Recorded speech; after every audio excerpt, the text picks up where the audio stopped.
Agatha! Agatha! Agatha! Agatha! Agatha?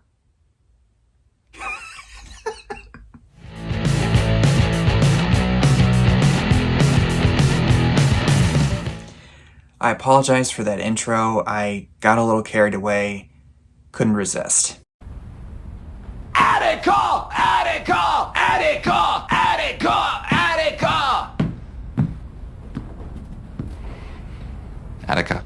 So I finally caught up with Agatha All Along, the miniseries on Disney Plus by Marvel Studios. I'll just get right to the point here. I was not really keen on the idea of Agatha Harkness getting her own TV show. I really liked what they did with her in WandaVision a couple years back, but her as the lead character, I didn't really see it happening. Or at least not in the ways that I was going to be able to buy it. Thankfully, though, this is one of Marvel's best TV outings in the last few years post-Endgame. If I were to grade it, which I don't usually grade shows or movies, I'd probably give it an 8 out of 10. Obviously, a lot of you have seen it by now, so I'm not really going to ruin anything for you, but if you somehow don't know what happens in the show, I am going to go into some details. I'm not going to be able to talk about everything, but there will be some big points that I'll cover. This takes place about a few years after the events of WandaVision with Westview, New Jersey. Agatha is this police detective in Westview investigating certain things, doing these mundane police tasks and whatnot, but then as the layers start to get peeled back, certain things start to come to the surface that this is all kind of an illusion, if I'm remembering correctly, just like Wanda did with the town of Westview in WandaVision. Rio, played by Aubrey Plaza, who's an old flame of Agatha Harkness back a few centuries ago, comes in to cause some trouble in her midst, and this young boy, played by Joe Locke, who's coined as Teen throughout the show, seems to have a very keen interest in Agatha Harkness, but there's obviously some sort of mystery about him that keeps the audience engaged right from the get-go, showing the interest in the Witch's Road that Agatha talks about throughout the series, or at least throughout the first episode, I should say, and recruits, reluctantly,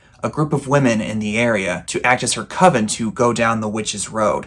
And then we have our show for about 9 episodes. If you ask me, this is how Marvel shows should be. At least 9 episodes at the very minimum. Because having it at 6 episodes, it's way too short and not enough time. You know, just thinking about it now, there's already some parts of the show that are starting to resonate with me a little bit, such as the Ballad of Down the Witch's Road that Agatha and the other women sing in the basement. The song Must Be the Season of the Witch that plays in one of the credits of the episodes, which I could not help but humming when I met Elizabeth Olsen a couple months ago at New York Comic Con.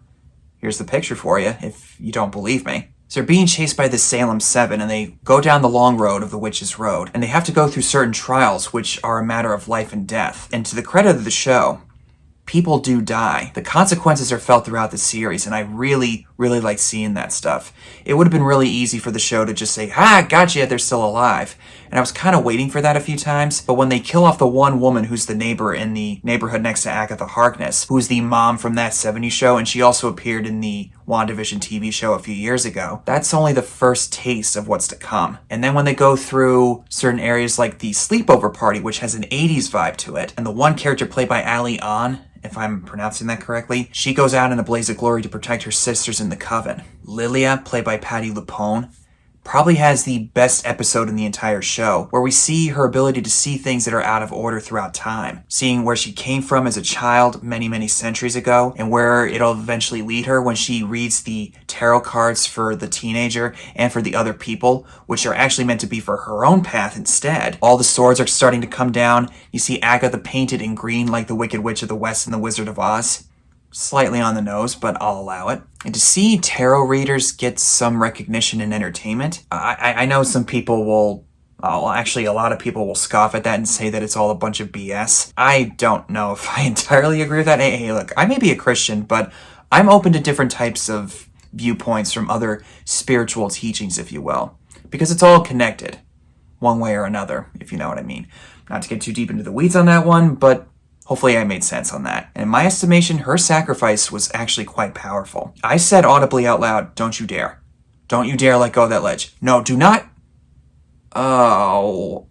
As for the character of Jennifer Kale, she turns out to be someone that Agatha bound to the point where she wouldn't be able to use her powers for over a century. And then when they're in the final trial, she manages to unbound herself and regain her powers, and she's the only survivor besides the teenager and Agatha that make it out of the trials. And I would imagine that's a pretty big relief to the young teenager, because he felt responsible for all the other women who died once he realizes that it was all created by him. I'm getting ahead of myself, though. But the biggest spoiler in the show is that Billy Maximoff, the spirit of Billy Maximoff, has possessed the body of this young boy, who originally was leading his own life, but then he got into a car accident when the big climactic battle in the WandaVision finale was happening, causing him to die, and then Billy latched onto the next body that he could find. And for the next several years after that, he's been trying to find his place in the world. Evan Peters reappears in the show, talking about how it felt being inside WandaVision's own mind trap, learning the truth about what happened in Westview. And we also see Patti LuPone's character originally being the one to read that his life was split in two, his lifeline. Because earlier on in the show, whenever he mentions his name, there's a sigil that appears across his mouth. And right away it tells us, okay, there's something special about this boy. I was wondering what the connection was up until the big reveal. I thought, wait,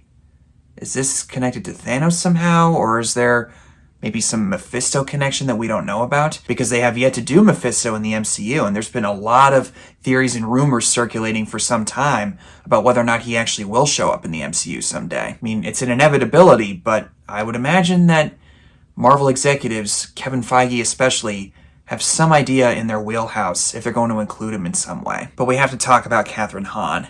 She really lights up every moment that she's on camera. For someone who puts on this bravado of not really caring, she's very much reminiscent to me of Hangman from Top Gun Maverick. She experiences some type of character arc by acting selflessly when she kisses Rio, and then she later becomes a ghost. But she still acts more or less the same, the foolhardy, arrogant, self-centered, and awful self that we've gotten to know her as. Whether she admits it or not, there is some good somewhere deep down. She just has to try harder, but that's not the point. And seeing her bond with Billy Maximoff, or the boy that he's inhabited, it awakens something that she's been hiding underneath the surface for many centuries, that she actually had a son in the 1700s who was later taken by illness or by death by Rio, and she's been holding a huge grudge against her ever since, because every time she shows up, she reminds her of what she lost. And then up until the events of the show, she tricks all these gullible people into believing that there is a witch's road by singing the ballad that we heard earlier on in the show, and then she manages to steal their powers after provoking them. This part I think could have used some major context, because we're really supposed to believe that she just decided to dupe all these gullible people into thinking that there was a traveling road. Maybe she used it as a way to cope with the death of her son, which, alright, I mean, I would kind of understand why she would do that, but I think the show needed to express that on some level, and I don't really think it quite stuck the landing, because really, what was the point of all that in the first place? But when she finally returns to Billy as a ghost who initially tries to banish her into the afterlife, he backs out, realizing that she's not going to be able to face her son in the afterlife. They actually make a good team, and she could be useful to help him find his brother out there somewhere who could be looking for another body to inhabit. On that note, I actually really like how Agatha is touching on spiritual themes, just like Black Panther did a long time ago with the afterlife glimpses that we got. Moon Knight touched on it some time ago, and even Thor Ragnarok in the post-credit scene. It's not explicitly referencing one particular religion, but it is acknowledging that there's some sort of afterlife out there. Other people might feel differently, but I definitely believe at the very least that there is something waiting for us when we die. And other film studios in Hollywood have done this as well.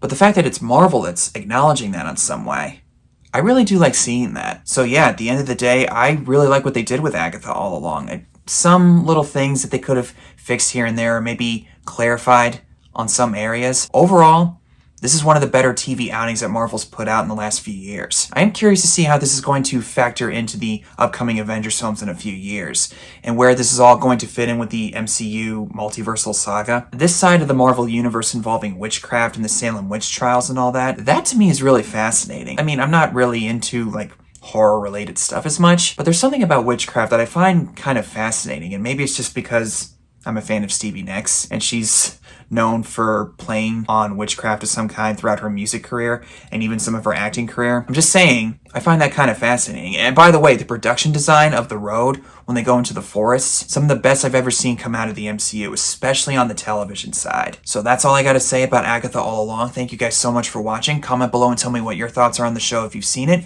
and I'll see you guys in the next one.